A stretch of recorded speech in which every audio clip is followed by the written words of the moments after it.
we're returning to the story on the president of the GFA, Kwesi Nyantakyi. Now, the former Commissioner of Shraj, Emil Short, has commended Anas Aremeyaw Anas, whose recent expose, he says, is crucial for the fight against corruption. The imminent release of Anas's recent investigative piece, which is focused on football and politics, has started rattling feathers, with some denouncing his methods. But speaking at a forum on media and corruption in Accra, Mr. Short disagreed. Ifwa Evans Chinwe reports. Emil Short, who was full of praise for Anas Aremeyaw Anas, said the media must be bold and refuse to be induced by gifts from people who are corrupt, so that the state can step up the fight against the canker. If you look at the anti-corruption plan, there are three strategies: public education, massive public education on the cost and the evil of corruption, preventive strategies, and then effective investigation and prosecution. So each leg has to be dealt with, proactively. With regard to effective investigation and prosecution, we now have the Office of Special Prosecutor, which is a step in the right direction, and I think we are expecting and hoping that that would increase the level of accountability, which we are going to see, in our body politic. Prevention also is very important. That involves the passing of anti-corruption legislation like the Freedom of Information Bill, the Conduct of Public Officers Bill, and reviewing the Assets Declaration regime, and also renewing our institutions, to remove the bottlenecks and the facilities which exist for promotion. For example, the government introduced the paperless port clearance system. That is a preventive mechanism. On his part, a lecturer at the Ghana Institute of Journalism, Zakaria Tanko Musa, argued that most journalists do not understand the need to fight corruption, a situation he believes must change soon for Ghana to progress. When you look at especially investigative journalism, it's a very risky area, because investigative journalists are moving away from the mainstream news reporting, which is he said this, he said that, MPP has done that, and NDC is coming to react. They're moving away from that. What they try to do is to unravel wrongdoing in society, be it grand corruption, petty corruption, nepotism, embezzlement, insider dealing. Now, these are big issues that could land people into jail, that could make people lose their job, that could name and shame people, that could be a stigma on the people for the rest of their life. And therefore, if you're going to be doing something like that, you have to make sure that you don't leave yourself open, you don't make yourself vulnerable. The forum was also addressed by anti-corruption crusader and journalist Manasseh Azuri Awuni, and attended by stakeholders in the fight against corruption, who resolved to do all they can to improve the situation in the country. Talking about corruption in the media, solely for me, is not up to 5% of the corruption. The 95% is what my good friend says, the gatekeepers. And I have colleagues in the media who would give me a story and say, I would wish to do this story, but I know that if I do it, my media house is not going to publish it. So the reality is that they are gatekeepers. And a lot of the gatekeepers are often not in the interest of the business, but their own pockets.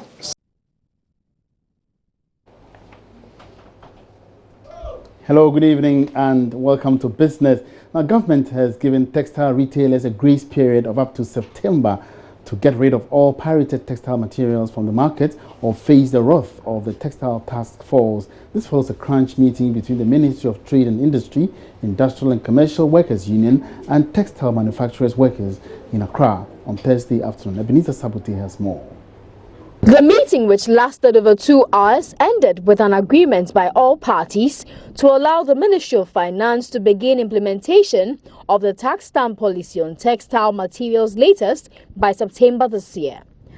Addressing journalists at a joint press conference after the meeting, Minister of Trade and Industry Alan Tremanting tasked the Finance Ministry to begin engaging stakeholders in the textile sector by 1st June for the introduction of the tax stamp policy.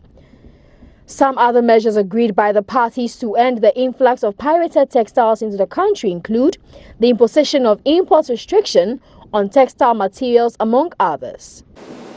The Ministry of Trade and Industry, working in collaboration with the Ministry of Finance and the entire textile sector, have agreed to introduce tax stamps in the regulation of the trade in the textile sector in our country.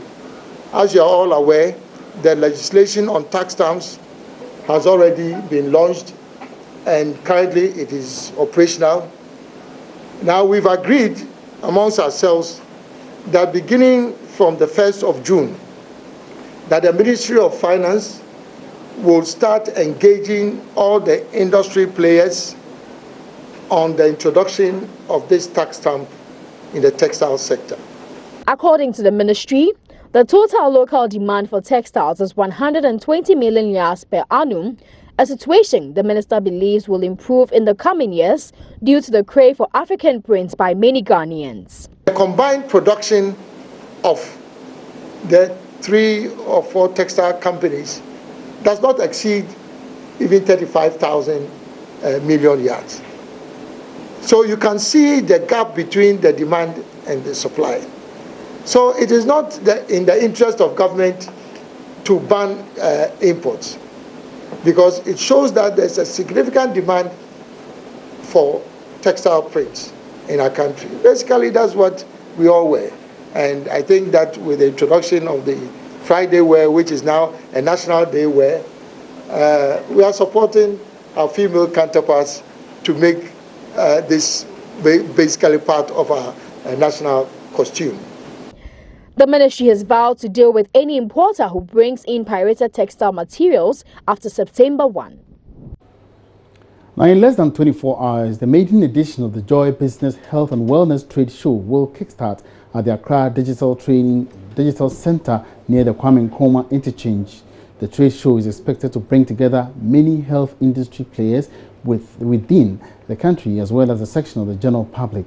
It is under the theme Leveraging Research and Technology for Sustainable Access and Affordability. Sandra Afenu has toured the event grounds to look at preparations so far and how to make the show successful.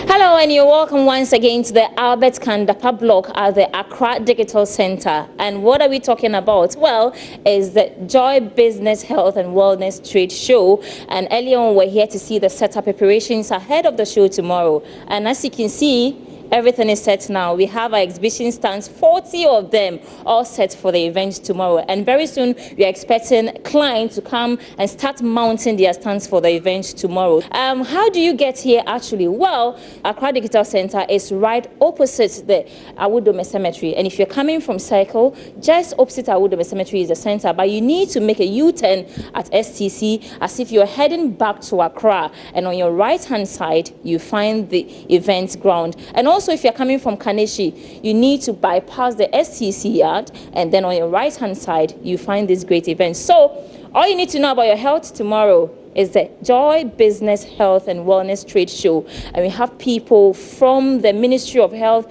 and big people in the pharmaceutical industry will be here to update you. There'll be health screening. We also have blood donation questions that we've not found answers to over the years concerning your health. I'm sure you get all here tomorrow on the Joy Business Health and Wellness Trade Show. And I have here with me a beautiful lady to tell us more about why she's here.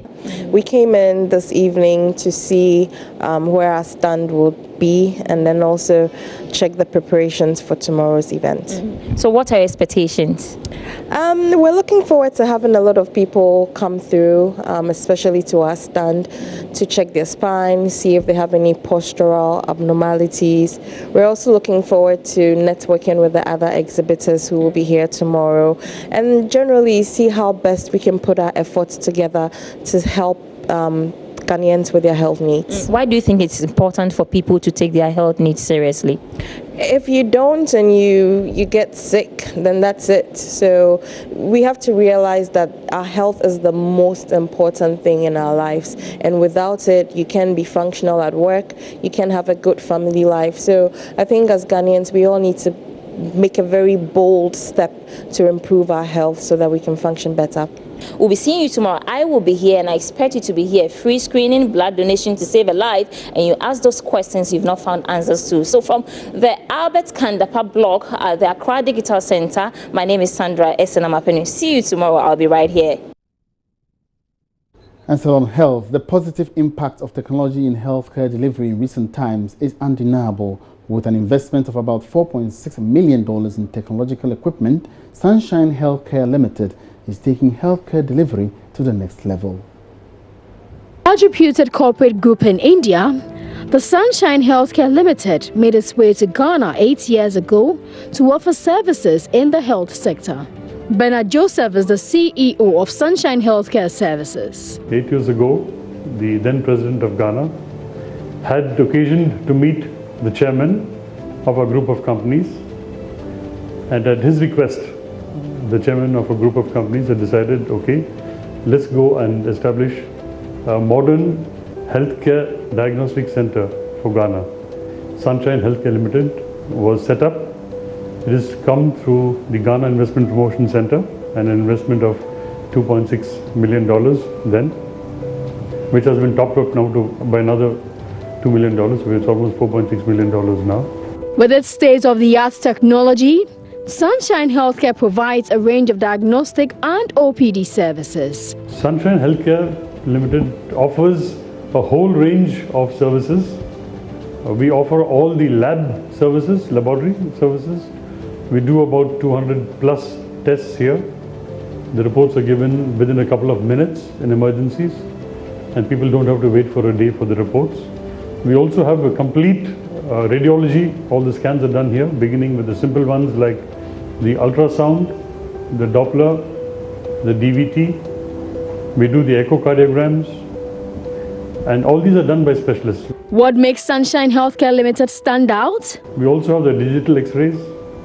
We have the CT scans. We do almost all body parts. All the CT angiograms are done here. We do the MRI. We have the latest 1.5 Tesla MRI in Ghana. We do almost all the MRIs from head to foot. We do all the MR angiograms. So today Sunshine is able to produce high quality films which make diagnosis very easy.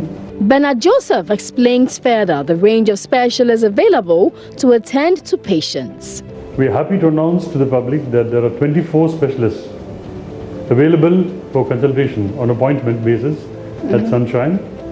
So beginning with cardiologists, pediatricians, ENT, gynecologists, neurologists, neurosurgeons, cardiologists, rheumatologists. We have a whole range of specialists available today to the general public for consultation, and we have duty doctors available from Monday to Saturday from morning 9 a.m. till 4 p.m. every day. Dedication to its patients is key, as every patient is attended to specially. So these are some things that we are here to serve all the people in the country, including the expats, and we believe that if we are able to diagnose and give that diagnosis to the doctor, the patient can be saved. There is something known as a golden 3 hours, and within that time, if the doctor has the diagnosis, the patient can be stabilized until the specialist comes to attend the patient.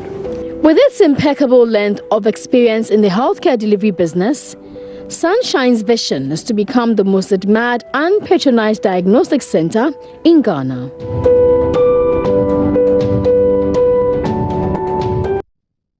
And of course, Sunshine Care will be live at the Accra Digital Center tomorrow to take part in the Health and Wellness Trade Show. Away from health, telecoms giant MTN says it invested about 5 million cedis in the taking over 4G promo to award its loyal customers. According to senior specialist at the consumer segment of MTN, Masol Arthur, this and many others are efforts to inculcate internet usage in majority of the populace as technology catches up with society.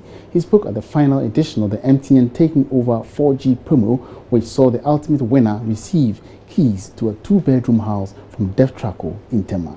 Here's more. Players in the telecommunications space are doing more to inculcate internet usage among the public. The just ended 5-month taking over promotion, for instance, saw over 500 loyal customers winning various prizes. Senior specialist at consumer segment of MTN, Maxwell Arthur, said the 5 million cedi investment sought to boost internet experience in the country. We set aside 20 brand new Hyundai cars. We set aside 560,000 Ghana cedis cash rewards. We set aside 500 4G compatible handsets, including iPhone 8 and Samsung 8. We set aside 1 million worth of airtime. And above all, we crowned it with an ultimate price of 2-bedroom Def Treco house. We are talking millions. The house alone is $93,000. So you can just imagine. The ultimate winner of the last edition of the promotion, Samuel Obeng Amwako, was presented a 2-bedroom house from Def Treco Court situated in Tema. Mr. Amwako believes taking advantage of fiber broadband service has been rewarding. I bought credits, I did my internet stuff, downloads here and there, browsing Facebook, YouTube videos all over, and when you're doing data, you get double points. So my points was accumulating at a higher, rate, and the accumulation was good.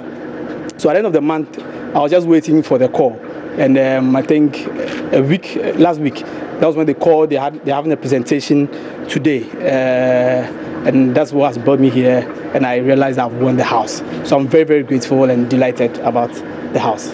For winning this, I think it's worth it. For winning money, there's nothing more worth it than this. Some other winners drove away different models of Hyundai saloon cars, while others received various awards. The monthly results of winners were vetted by international audits firm KPMG. And that's all we have for you by way of business this evening. Many thanks for your company. My name is Emmanuel Abuaji Riafi. There's more news ahead. Don't go away.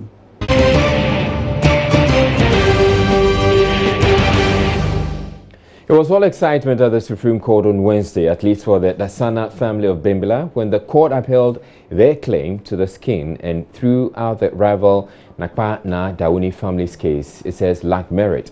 The judgment on Wednesday affirmed the National House of Chiefs ruling on the matter in 2014 and legitimizes the Tsana family claim to the skin, which has been the source of the 15-year-old conflict that has seen many killed and scores maimed. There is more in the following report. The many who had thronged the Supreme Court premises awaiting the decision of the court were simply anxious. They had been denied access by the many police officers brought to beef up security, leaving them with no choice than to wait for those inside the court to brief them after proceedings. The 5-member panel had Justices Puaman, Enin Yeboah, Yawapel, Bafo Boni, with Julius Ansah presiding. The court's ruling read by Justice Puaman declared the Dasana family as the rightful rulers of Bimbilla. The court described the claim to the throne by the Nakpa Na Dauni family as lacking merit. It also stated that the claim by the Dauni family that the head of the Council of Kingmakers, Joanna, decides who rules has no basis. Justice Puaman said the nomination and subsequent enskinment of Nakpa Na Dauni was invalid. On the nomination and enskinment of Na and Dani Dasana, the court declared it as valid, rendering the Dasana family legitimate rulers of Bimbilla. The many awaiting a judgment outside the court jubilated after news of the decision had trickled to them.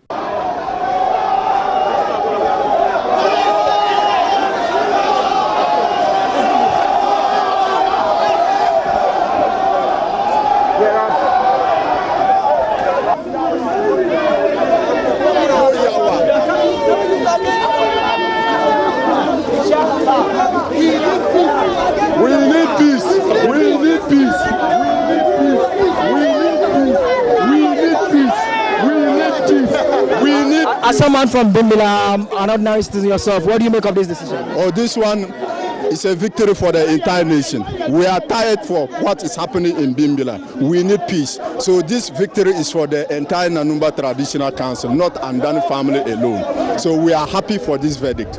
Inshallah. We thank everybody for coming here to witness this remarkable day for the people of Nanu and then the entire nation. So it's all jubilation here at the Supreme Court premises as the court has ruled in favor of the Dassana family, and they are in all excitement. They are walking, they've staged camp, they are right here at the premises. We can take a listen to some of them. Already we have won it, so we are needing peace. We don't want any problem in Bimbilla, so we need peace. Thank you very much. We need peace. Spokesperson of the Dassana family tells Joy News they are committed to working with the Nakpana family to build Bimbilla.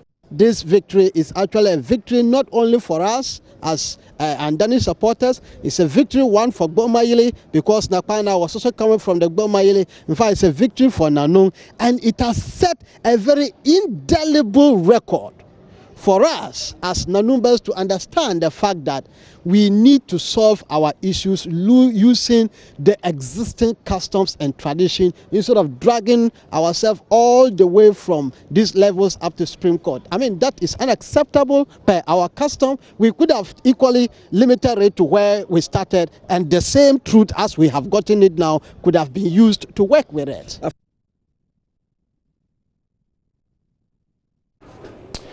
And although they're saddened by the ruling, they don't go in their favor. Members of the Nakpana family say they will abide by it. As spokesperson for the family, Beina Amadou Mustafa.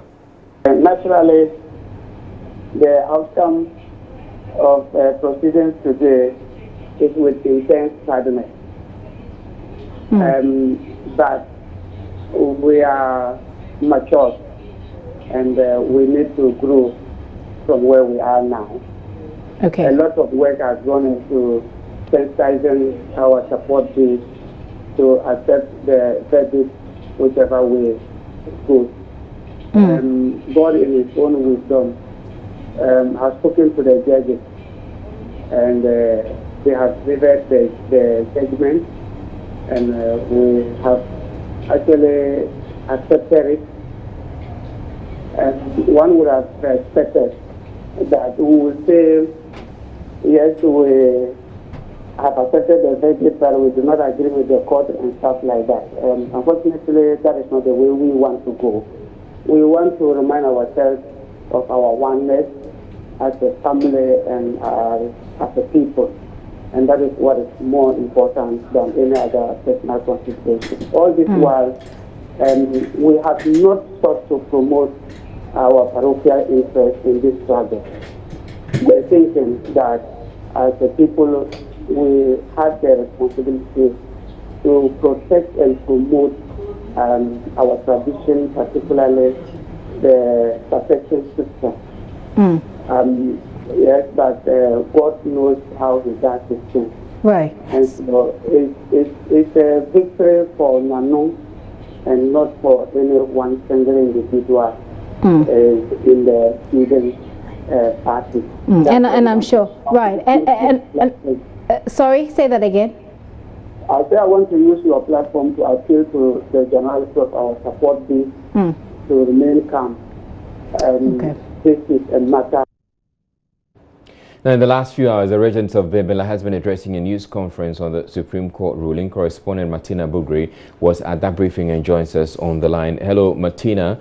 What has the regent been saying about the verdict? He says that the people of Bimbilla over the years have spent their time in a deadlock, but now with this verdict, they need to move on. He says he sees it as a victory for the area and not just a victory for his side. He says there's no winner and there's no loser. As a development worker, he says he will rally his people and then bring the needed development. He says there wouldn't be any excuse for government agencies, businesses, and development partners to shy away from the Bimbilla area again because there's going to be lasting peace in the area. All right, thank you very much, Martina Bugri. Let's also speak with the MC for the area, Abdullahi Yakub. Good evening to you, sir. Now, we know there's been a 6 p.m. to 6 a.m. curfew imposed on the town for years. Is this going to change with the court's ruling? Hello. Hello, sir. So. Hello. Hello, sir. Now, I'm asking, we know there has been a 6 p.m. to 6 a.m. curfew imposed on the town for years. Is this going to change with the court ruling? Good evening. If we change, depending on the citizens, because we impose the curfew because of the disturbances that followed after the January 11th. So, if after the ruling of the Supreme Court, we are committed to forging ahead as a people and moving forward, then it is not difficult for them to the Security Committee to meet and recommend a review or possible withdrawal of the curfew in the Bimbilla Township to the Regional Security Council, National Minister for Interior. All right. Are you saying you're going to recommend that? No, it will depend upon the situation after the ruling. Because before the ruling, we committed ourselves that whatever the outcome by side, if the factions agree and we observe and it is holding, then we will not hesitate to recommend the review of the curfew. Now, how do you intend to ensure both factions work together in the interest of peace to develop the area? Because yes, before there was that commitment. How do we ensure that they live up to those commitments? I think the youth are tired because we cannot continue to be destroying ourselves this way. So they are committed to the peace process now and appreciate the efforts of the Northern Regional Peace Council, one local mediation committee, the Regional Security Council, and other civil society organizations while try to help us to reach where we have reached today. And going forward, all what we can do as a people is to bury the past and forge ahead. If that is done, I think it will be of great benefit to us as a people. All right, thank you very much. Abdullahi Yakub, he's an MC for Bimbilla. We're taking a quick break here on Joy News Prime, but still, ahead in the bulletin, licensed Cocoa Buyers Association secures injunction from court to appeal, or Court of Appeal, against broadcast of Joy News' investigative documentary detailing cocoa. That will be bringing you the details. Stay tuned.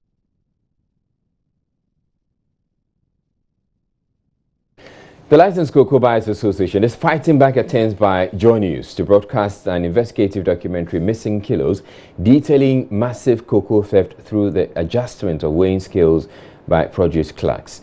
Last week, an Accra High Court dismissed the association's application seeking to block the broadcast on the grounds that it contains unfair and unverified allegations of crime. At the time, presiding Judge Justice Anthony Yeboah dismissed the application, saying it will amount to preemptive censorship of unknown material. But on Wednesday, the association filed an application at the Court of Appeal seeking to overturn the High Court decision. My colleague, Kweku Osupepe, has been studying the written, joins me in the studio.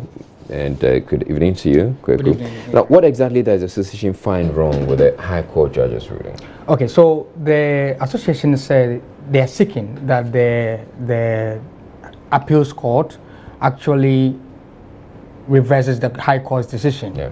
And they are saying this on these grounds. One, that the fact that the High Court judge erred in law by granting or dismissing the application for injunction. And they say so because they feel that there's an existing motion before the court, which is filed by the multimedia group, ourselves, that the case against us for defamation should be dismissed. The association feels that could not have been done. The judge couldn't have taken that decision to quash their request for injunction, as the request for this defamation suit to be quashed exists on this table now.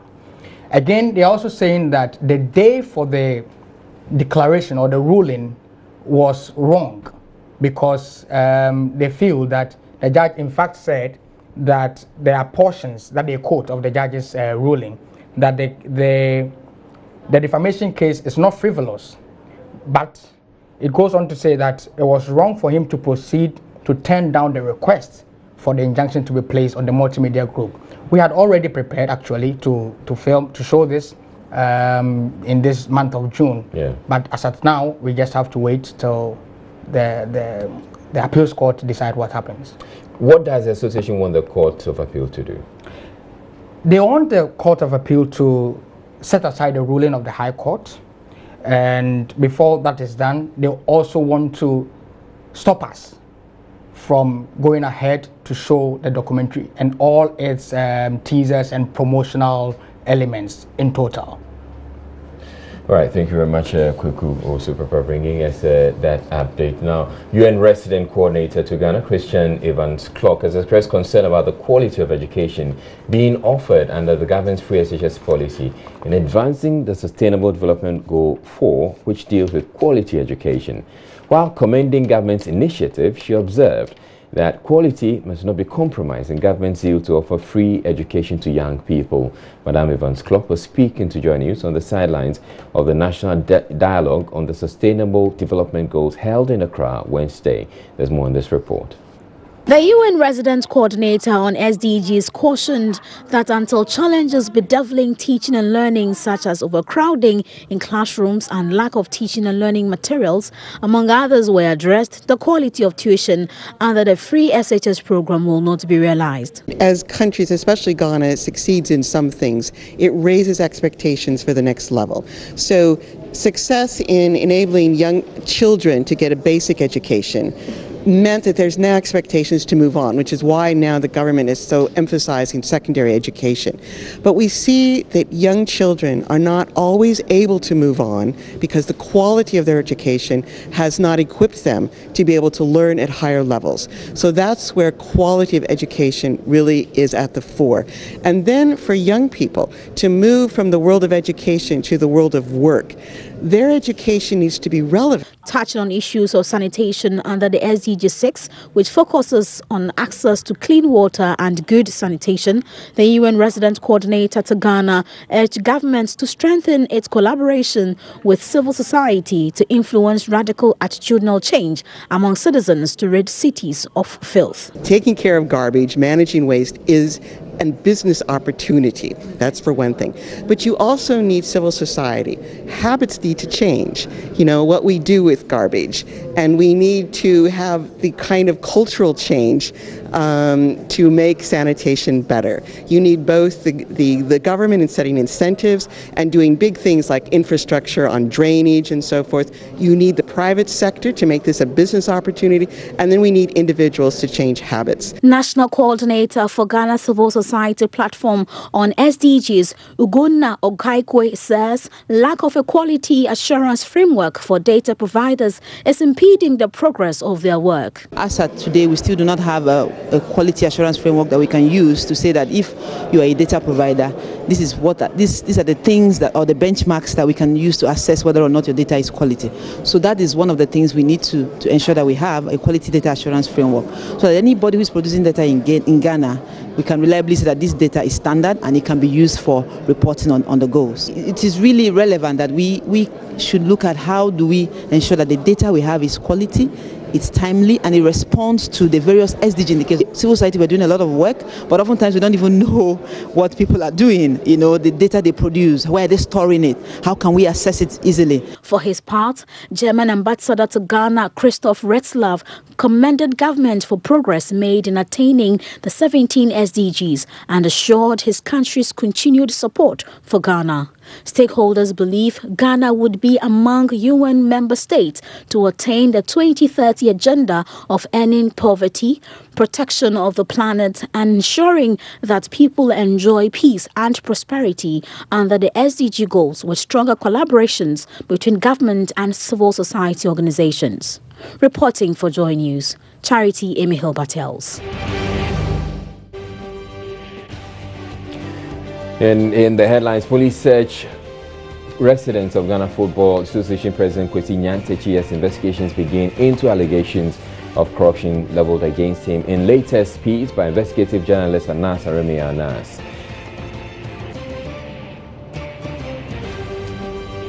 But the GFA president has been granted bail in the last hour. The case investigations by the police, however, will continue. Also, the members of parliament are already calling for a total dissolution of the GFA leadership. It's also in the bulletin, and still to come. Supreme Court declares the Sana family rightful rulers of the northern region town of Bimbilla. Licensed Cocoa Buyers Association secures injunction from Court of Appeal against broadcast of Joy News investigative documentary detailing cocoa theft. We'll bring you details of the restraining the Multimedia Group Limited from airing missing kilos. In business, government gives textile retailers grace period of up to September to get rid of all pirated textiles from the market, as the Ministry of Trade proposes tax stamps on all textiles.